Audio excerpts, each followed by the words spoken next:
তথাকথিত এই বিশ্ব ভালোবাসা দিবসকে আমরা সবাই মিলে বয়কট করবো ইনশাআল্লাহ। এটাকে আমরা বর্জন করবো ইনশাআল্লাহ। ইনশাআল্লাহ আমাদের পরিবারের কোনো সদস্যকে আমরা এখানে শরীক হতে দিব না ইনশাআল্লাহ। এবং আমাদের যাদের সামর্থ্য আছে তারা আমরা হাত দিয়ে প্রতিবাদ করবো ইনশাআল্লাহ। সামর্থ্য নাই মুখ দিয়ে কথা বলবো ইনশাআল্লাহ। সেই সামর্থ্যও নাই অন্তর থেকে ঘৃণা করবো ইনশাআল্লাহ। এরপরে ইমানের কোনো স্তর আর বাকি নাই। আজকে থেকে বহু বছর আগে, আমার কথাটা একটু শুনেন, বহু বছর আগে একটা ধর্মযাজক ছিল খ্রিস্টান। আমাদের ইয়াং জেনারেশনের সমস্যা কি, তারা সামনে একটা কিছু দেখলে দৌড় দিয়ে ওখানে যাওয়ার চেষ্টা করে। ওরা বুঝে না কিন্তু আসলে এটা আসলো কোত্থেকে, কে চালু করলো, কোত্থেকে আসলো, কি অবস্থা। ওটা 270 সাল কি 90 সালের কথা, অনেক আগের কথা। ওখানে একটা সেন্ট বলে এরা, যে সেন্ট মার্টিন আপনারা বলেন, এটাও একটা ধর্মযাজকের নামেই। আপনারা তো অনেকে জানেনও না যে সেন্ট মার্টিন দিবসও আছে। সেন্ট মার্টিনও কিন্তু দিবস আছে। প্রত্যেক ধর্মযাজকের নামে পশ্চিমারা দিবস তৈরি করছে। সেন্ট মার্টিন দিবস কবে জানেন আপনারা? 11 নভেম্বর। কত তারিখ? 11 নভেম্বর। তা ওটা আবার পালন করতে চান না? বললাম যে বলতে চাই নাই, তা বলে ফেললাম। প্রত্যেক সেন্টের নামে ওরা এরকম করে একটা দিবস বানায়, ওদেরকে স্মরণীয় করে রাখার জন্য। কথা বুঝতে পারছেন? আমরা কি কখন আবু বকর দিবস বানিয়েছি? ওমর দিবস বানিয়েছে? ইসলামে বদর দিবস বলে কিছু আছে?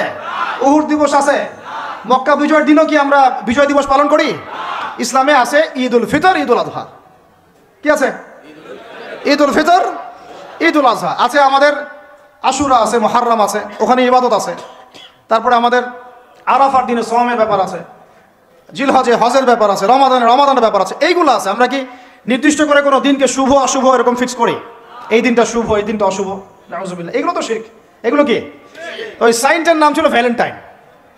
ও নিজে ছিল একজন চরিত্রহীন, ছোট ছোট মেয়েদেরকে ফুসলিয়ে ফাসলিয়ে বিছানায় নিত আর কি, এবং ওটাকে সে বৈধতা দেওয়ার চেষ্টা করত।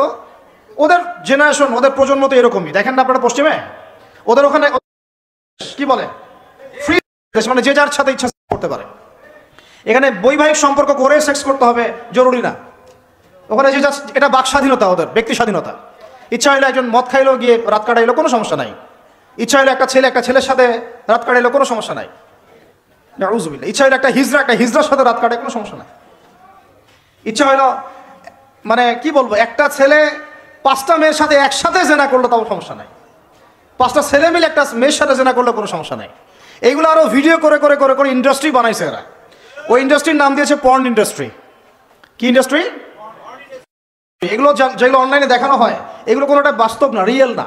এগুলো শুটিং করা। এগুলো কি জাস্ট যেমন নাটক সিনেমা আপনারা দেখেন শুটিং করা, এগুলো কি বাস্তব? স্ক্রিপ্ট লেখা হয়, 10টা ক্যামেরা থাকে, লাইট ক্যামেরা অ্যাকশন, তারপর শুটিং শুরু হয়। ঠিক ইন্ডাস্ট্রিটা এরকম একটা ইন্ডাস্ট্রি, এটা কোনো রিয়েল কিছু না। ওইটা সারা দুনিয়ার মানুষকে এরকম বেহায়াপনা নগ্নতা ছড়িয়ে দিয়ে ইন্টারনেটের মাধ্যমে প্রত্যেকটা দেশে দেশে পুরা দুনিয়া ছড়াই দিল। এই হলো এই সভ্যতা। ওই সভ্যতার এই ছিল সাইন্ট বলা হয়, মানে সেন্ট ধর্মযাজক। জেনা করতো, এর বৈধতা দেওয়ার চেষ্টা করতো। তো ওই সময়ে যে রাষ্ট্রপ্রধান ছিল, ওর নাম সম্ভবত ক্ল্যাডিয়াস না কি জানি হবে, আমার মনে নাই, অনেকদিন আগের পর। মেবি দ্বিতীয় ক্ল্যাডিয়াস হতে পারে, নামটা ভুলও হতে পারে, দেখে নিয়েন চেক করে। তো এ আবার ছিল একটু সৎ। এ দেখছে না, এগুলো তো চলবে না, এরকম ধর্মের নাম দিয়ে আপনি মেয়েদের সাথে এরকম করবেন, কি বলে নষ্টামি করবেন, এগুলো চলবে না। ওকে ধরে জেলখানায় ঢুকাইছে। জেলখানায় ঢুকানোর পরে একজন কারারক্ষী আছে, ওই কারারক্ষীর মেয়ে আবার অন্ধ, আর এ সাইন্ট আবার চিকিৎসকও ছিল, সে আবার ট্রিটমেন্টও করত, চিকিৎসকও ছিল। তো সে চিকিৎসা করে করে ওই মেয়েটার চোখ কিছুটা ভালো করে দেয়। পরে ওই মেয়ের সাথেও আবার জেনায় লিপ্ত হয়। এরপরে একে ফাঁসি দেওয়া হয়। এরও প্রায় 200 বছর পরে, 400 মনে হয় 90 সাল কি 93 সালের দিকে এসে ওই পরের জেনারেশনের কোনো এক রাজা, ওর নামও বলে গেছে, এগুলো মনে রাখতেও চাই না, আসলে মনে রাখার বিষয়ও নাই। সে এসে ওই দিবসটাকে চালু করলো, যে সে একটা খুব বড় মস্ত প্রেমিক ছিল, মহাপুরুষ ছিল, মহাপ্রেমিক ছিল, তাকে স্মরণ করে রাখা উচিত, স্মরণীয় করে রাখা উচিত। ওই সময় থেকে যে 14 ফেব্রুয়ারি ভ্যালেন্টাইন্স ডে চালু হয়েছে। এরপরে ইউরোপের মধ্যে, শোনেন, ইউরোপের মধ্যে কয়েকটা দেশ ছাড়া কেউই এটাকে গ্রহণ করে নাই। ইতালিতে এই ঘটনাটা ঘটছে, স্বয়ং ফ্রান্সও এটা অনেক সময় গ্রহণ করে নাই। ফ্রান্সে 1779 সালের দিকে, 1779 সালের দিকে ফ্রান্স সরকার এটাকে নিষিদ্ধ করছিল। ওরাই মানে নাই, অস্ট্রিয়া হাঙ্গেরি মানে নাই, জার্মানি মানে নাই। এরা বলছে এসব নষ্টামি আবার দিবস পালন করার কি আছে। ওরা কিন্তু মুসলিম ছিল না, অমুসলিম, তারাই মানে নাই। তারপরে মধ্যপ্রাচ্যের অনেক কান্ট্রি তো মানেই নাই, পাকিস্তানও মানে নাই, ইন্দোনেশিয়াও এটা হারাম ব্যান করছে, অনেক কান্ট্রি এটাকে ব্যান করে দিচ্ছে। শুধু দুইটা কান্ট্রির কথা বলবো, কয়টা বলেন? দুইটা কান্ট্রি, যে দুইটা কান্ট্রি পক্ষে কাজ করেছে। কি মিল আছে এখানে আবার একটা, এটা একটা মিস্টেরিয়াস ব্যাপার। যেই দুইটা দেশের প্রত্যক্ষ তত্ত্বাবধানে ভূখণ্ডে জারজ রাষ্ট্রের জন্ম হয়েছে, এখনো সাহায্য সহযোগিতা পেট্রোনাইজ করা যাচ্ছে, ওই দুইটা রাষ্ট্র এটাকে জিয়ে রাখছে। একটা নাম ব্রিটেন, ওই যে আপনারা লন্ডন যেতে চান যেখানে, আরেকটা নাম হচ্ছে আমেরিকা। শুধুমাত্র ব্রিটেনই প্রতি বছর প্রায় 100 কোটি পাউন্ড খরচ করে এই দিবসটাকে জিয়ে রাখার জন্য এবং সারা বিশ্বে এটাকে ছড়ায় দেওয়ার জন্য। আর কত শুনবেন, এগুলো বলতে থাকলে এগুলো নিয়েই রাত পার করা যায়। মূল কথাটা হচ্ছে এটা আসলো পশ্চিমা সভ্যতা থেকে, কিন্তু পশ্চিমা সভ্যতার অনেক বড় বড় রাষ্ট্র এটা গ্রহণ করে নাই, গ্রহণ করে নিয়েছে তোমরা যুবক ছেলেরা, যুবতী মেয়েরা গ্রহণ করলা, তোমরা যারা মুসলিম কান্ট্রির ছেলে মেয়েরা গ্রহণ করলা, তোমরা যারা আল্লাহ তোমাদেরকে মুসলিম পরিবারে জন্ম নেওয়ার তৌফিক দিয়েছিলেন গ্রহণ করলো কারা? যারা উম্মতে মুহাম্মাদি বলে দাবি করে। চিন্তা করা যায়। আর বাংলাদেশে সুবহানাল্লাহ, বাংলাদেশে এটা কিন্তু ছিল না 1993 সালের আগ পর্যন্ত, এটা ছিল না। কত সাল বলেন? 1993 সালের আগ পর্যন্ত বাংলাদেশে এটা চালু হয় নাই। আপনারা হিস্ট্রি ঘাটেন, পড়েন যে কবে থেকে এটা শুরু হলো। 1993 সালে ওই সময় একটা পত্রিকা ছিল, সম্ভবত তার নাম জয় দিন, নাম শুনছেন? ওর একটা সম্পাদক ছিল, তার নাম হচ্ছে শফিক রহমান। কি রহমান?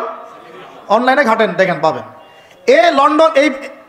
লন্ডনে থাকতো, ওখানে পড়াশোনা করছে, ওখানকার কৃষ্টি কালচার শিখে এসে 1993 সালে প্রথম বাংলাদেশের মাটিতে এইভাবে ঢাকঢোল পিটায় এই বিশ্ব ভালোবাসা দিবস চালু করা হলো, যার মধ্য দিয়ে এই কাজগুলো এখন হচ্ছে। কত সালে? 1993। এই যে ইয়াং জেনারেশন কেউই জানে না, এগুলা ছুটতেছে, একটার পিছনে ছুটতেছে।